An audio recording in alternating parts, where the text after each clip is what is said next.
चोपडा तालुक्यातील तांदलवाडी वाळू ठेक्यावर नियमांचा चुराडा, नदीपात्रात डंपर, पोकलेन, जेसीबीच्या सर्रास अवैध वाळू उपसा, महसूल प्रशासनाची भूमिका संशयास्पद।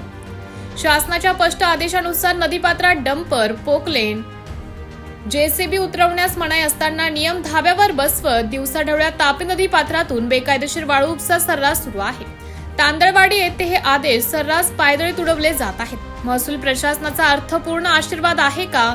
चोपडा तालुक्याचे तहसीलदार आणि उपविभागीय प्रांत अधिकारी यांना हा सर्व प्रकार दिसत नाही का, असा सवाल थेट आता नागरिकांकडून उपस्थित केला जात आहे।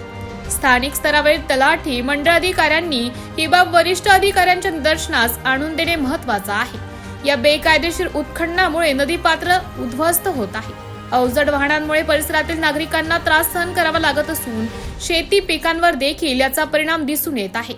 अधिकाऱ्यांनी याकडे लक्ष देण्याची मागणी नागरिकांकडून केली जात आहे।